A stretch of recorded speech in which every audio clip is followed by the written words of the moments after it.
O seu diagnóstico não é uma descoberta sobre quem você é, mas uma ferramenta de calibração para garantir que você continue funcional para o sistema. A psiquiatria moderna converteu o desconforto existencial em patologia, ao rotular a revolta legítima contra uma sociedade doente como um distúrbio químico. A indústria do diagnóstico elimina a necessidade de mudança estrutural, transformando cidadãos insatisfeitos em consumidores medicados de estabilidade. Não buscaremos aqui estratégias de enfrentamento ou cura.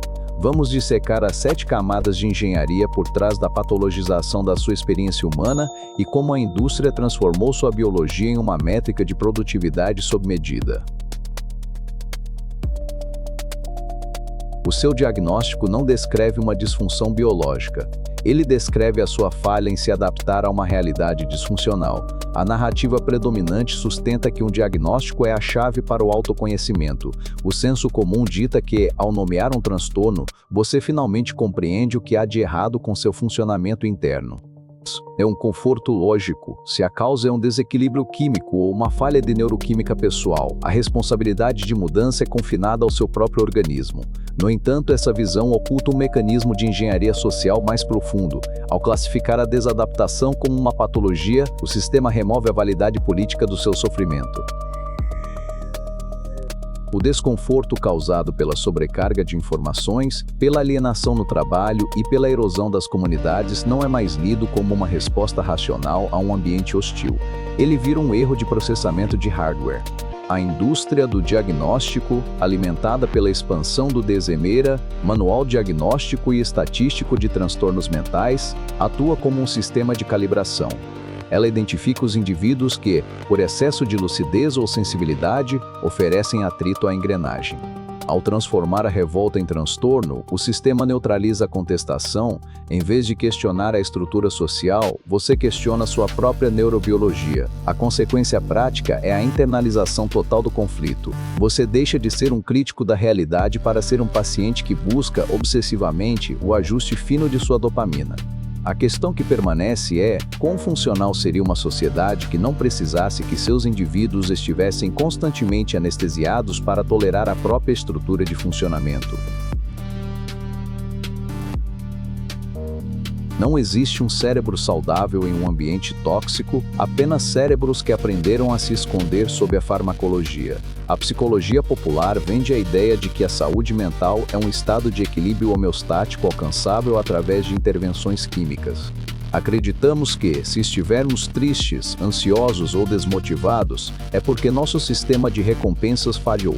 Essa crença é o pilar de uma indústria multibilionária que próspera na conversão da experiência humana em dados biométricos. Mas observe o rigor: se um organismo reage ao estresse crônico com exaustão ou apatia, ele não está apresentando uma patologia, está apresentando uma adaptação evolutiva de preservação de energia. A psiquiatria moderna inverte essa lógica ao tratar a exaustão como uma falha, ignorando que o sistema exige que você funcione em frequências de estresse que nossos ancestrais mal poderiam imaginar. Ao buscar a cura para essa exaustão, o indivíduo não busca liberdade, mas sim a capacidade de retornar ao ritmo que o adoeceu. Medicar o desconforto é uma manobra de adaptação forçada. É o ajuste da peça para que ela volte a encaixar na máquina sem emitir sons de atrito. Ao aceitar o diagnóstico como um fato biológico incontestável, você renuncia à capacidade de perceber que sua insatisfação é, muitas vezes, a sua bússola moral tentando apontar para uma direção que o sistema quer que você ignore. Se a sua tristeza é uma reação lógica ao mundo irracional, tratar a tristeza como doença é garantir que a irracionalidade continue impune.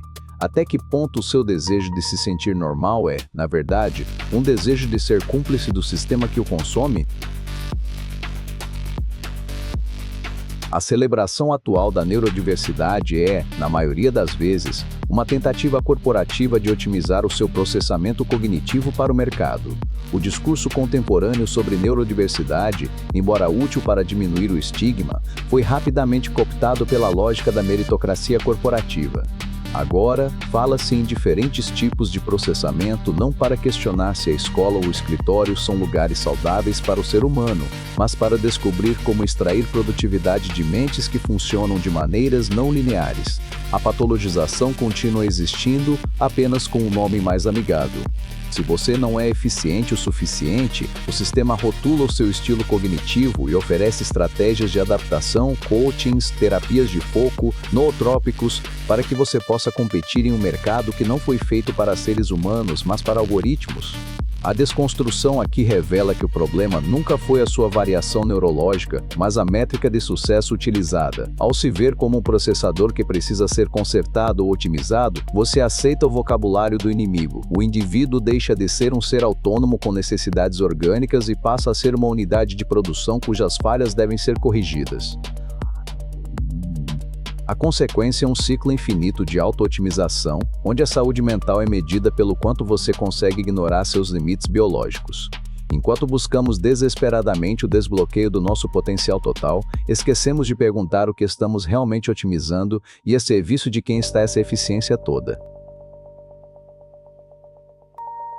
O diagnóstico é o mecanismo definitivo para tornar a sua indignação irrelevante. A revolta é uma energia disruptiva.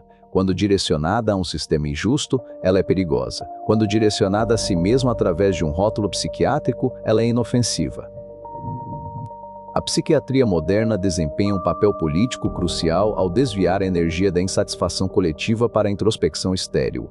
Quando você se sente indignado, alienado ou desespero diante de uma realidade insustentável, a cultura do diagnóstico lhe oferece um espelho, olhe para dentro, e ao olhar para dentro você encontra sua neurose. Você começa a mapear suas falhas, a ler sobre seu temperamento e a consumir conteúdos que legitimam sua incapacidade de lidar com o mundo. O sistema não precisa censurar sua revolta, ele apenas a patologiza. Sura e foto. Uma vez que você se identifica como alguém com um distúrbio de atenção, ansiedade generalizada ou depressão, sua crítica à sociedade perde força. Você se torna um paciente cujo testemunho é, por definição, enviesado pela doença. É a neutralização perfeita. O cidadão que poderia ser um agente de mudança social está agora ocupado demais, tentando gerir seus próprios sintomas para notar a estrutura que os causa. Ao fragmentar a experiência humana em categorias diagnósticas, impede-se a percepção da experiência compartilhada.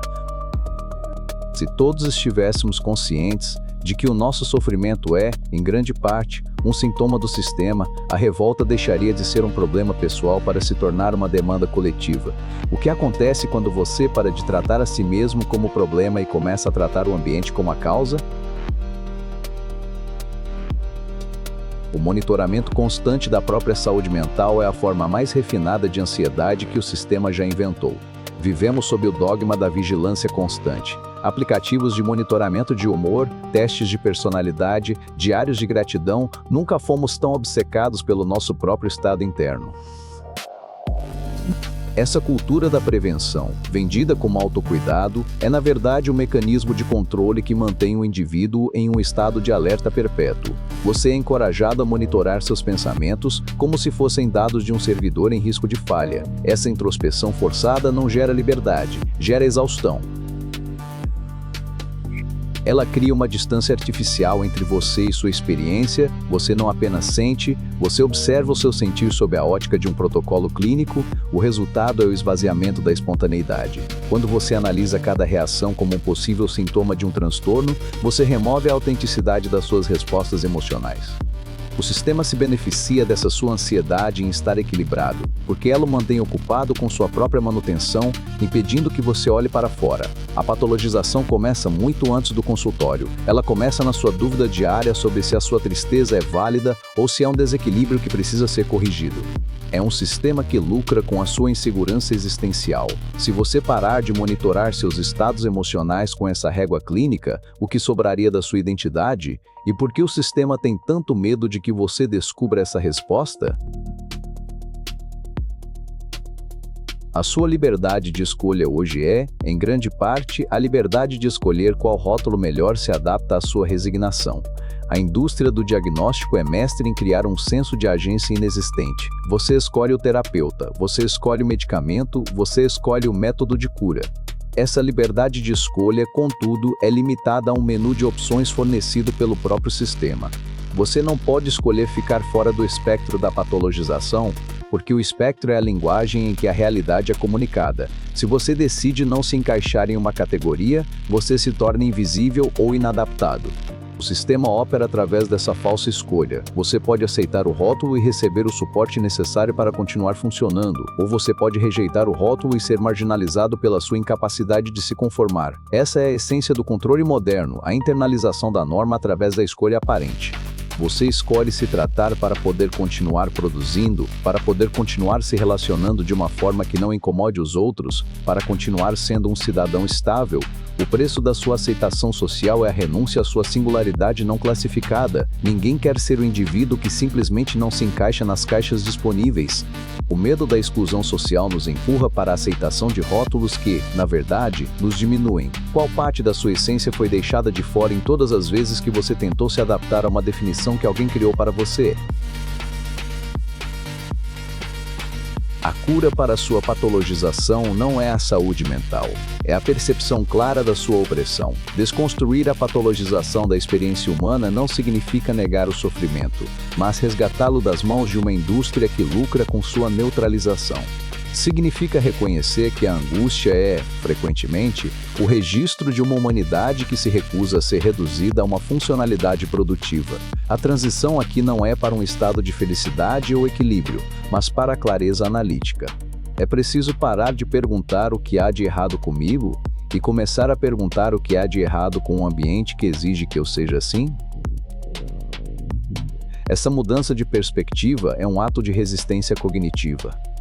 Quando você se recusa a reduzir seu sofrimento a um código do CID, Classificação Estatística Internacional de Doenças, você recupera a soberania sobre sua própria história. A dor, o tédio e a revolta deixam de ser sintomas e passam a ser dados, evidências de que algo na estrutura do seu cotidiano está violando sua integridade humana.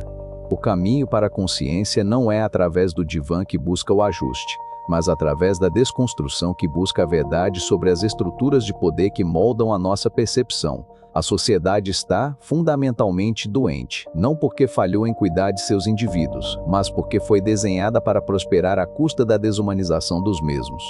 A pergunta final que deve ecoar não é como você pode se tornar mais estável, mas o que você teria coragem de fazer se não estivesse tão ocupado tentando se curar de uma doença que você não tem. O sistema próspera na sua cegueira técnica. Ele prefere você medicado e dócil do que consciente da própria arquitetura mental. Inscrever-se aqui não é um gesto de apoio, é uma ruptura com o algoritmo de domesticação. Se você prefere o conforto da ignorância institucionalizada, este canal não é para você. Se pretende enxergar as cordas que controlam seus impulsos, inscreva-se. Não busque validação nos comentários. Apenas identifique qual das engrenagens da indústria diagnóstica você viu girando dentro da sua própria rotina esta semana. Nomeie o mecanismo. Ative as notificações se o seu objetivo for manter o radar ligado e evitar que o ruído do sistema camufle a próxima análise. Desperte. Isso é consciência neural.